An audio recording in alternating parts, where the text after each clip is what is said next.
Alright, we got 5 days remaining on this Camaro GT4R Championship Limited Time Series. Had a busy couple of days since the last video, so let's get on with this, shall we? Earn a 2018 Chevy Camaro GT4R by 100% completing this special limited time series. Yes, the incredibly iconic Chevy Camaro tuned to dominate GT4 racing. Alright, so once again, 75 gold rewards broken into 25% completion increment. Alright, so tier 1, we got Elimination as Circuit of the Americas National Circuit. We'll try to see if we can play some blockade there to, as always, minimize the wear on the number of service bars. And we got speed record at Daytona motorcycle course, and we got a cup at Bugatti Circuit, of course.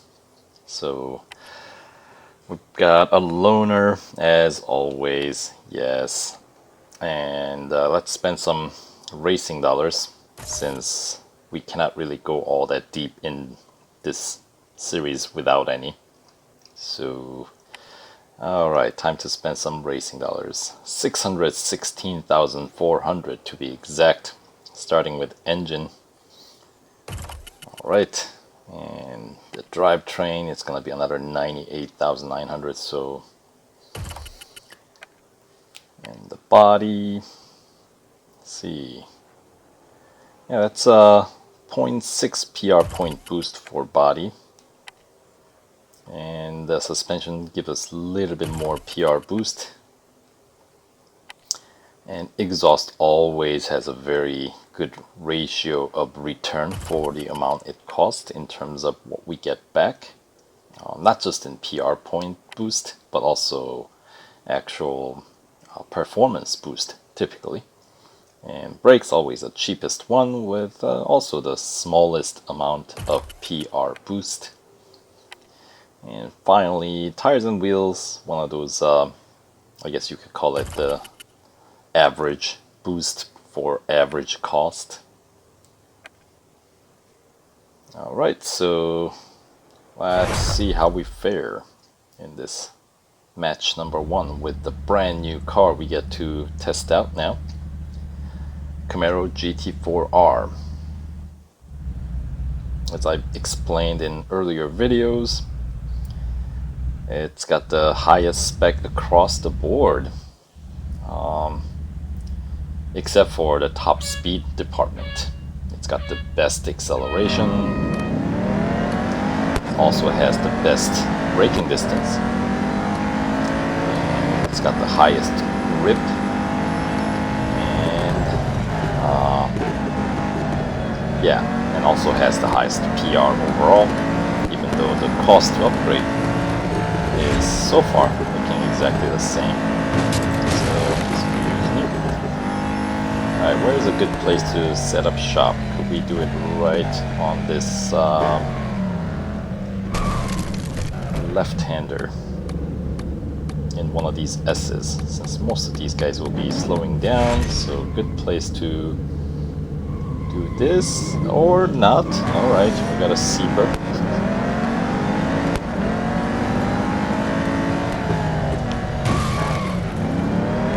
Have to do it right before.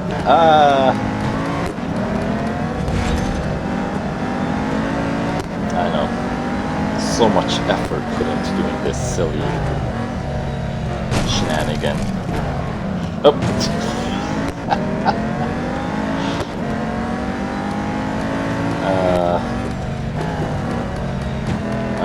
I'm gonna just have to.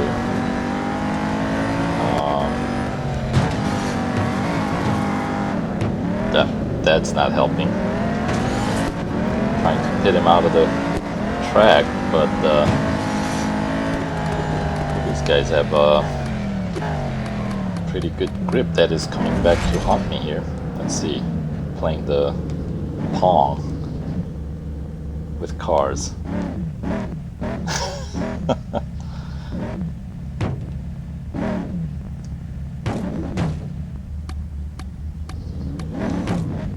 Alright, could I block both of you?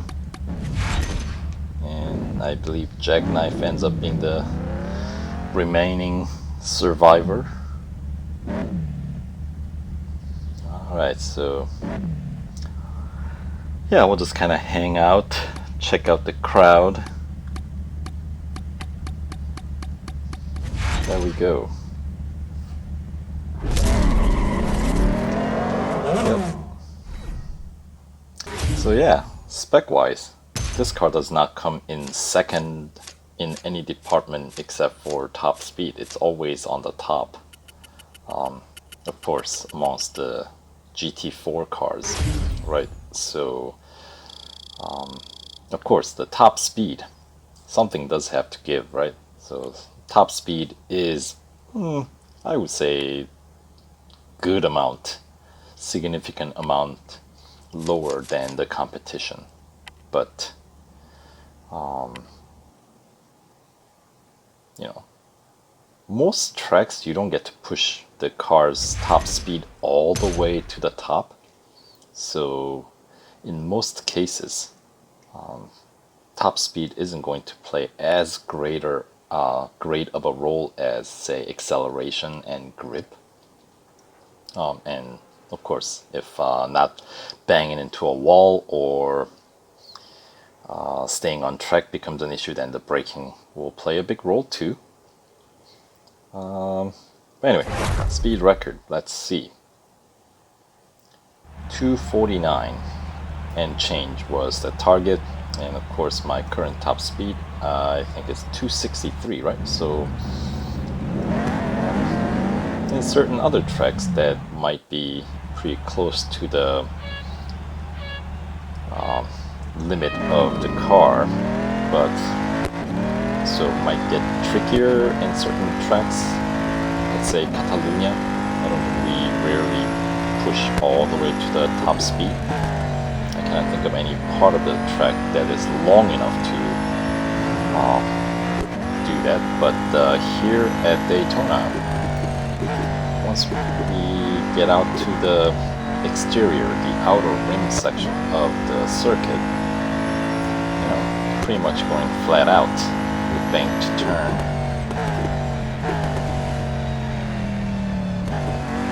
So should be able to get pretty close to, we should be able to reach the top speed possible. This is one of those circuits that I would say having the higher top speed might make a difference in a long form race. So the first chicane, of course, in motorcycle course does come in pretty quick. Alright, so after the chicane is where we get this long stretch where we go flat out. So yeah, should be pretty easy to hit the top speed, I think. There we go, 250, and considering this car's top speed is 263, if I went flat out, I think I would have reached that.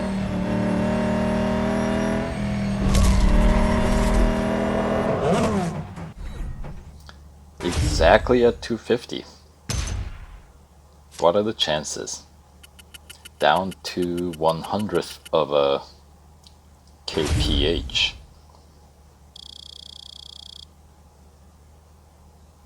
Alright, but more importantly, it is pretty close, 0.31 kph above the second place JKR. So that's really what we're aiming here. A close margin of victory.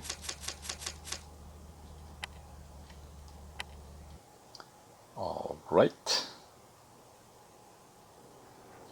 So here's the victory number 2, the gold trophy number 2 out of 45 that we need. So let's get on with the number 3. Apparently that is 4%. Alright, single lap at Bugatti Circuit. And probably fairly grid up 10, looks like. So not a terribly large grid as you would expect in tier 1, right? Just a single lap. So all right, and it looks like we got 2 official liveries for this Camaro, both of which we see here on the track.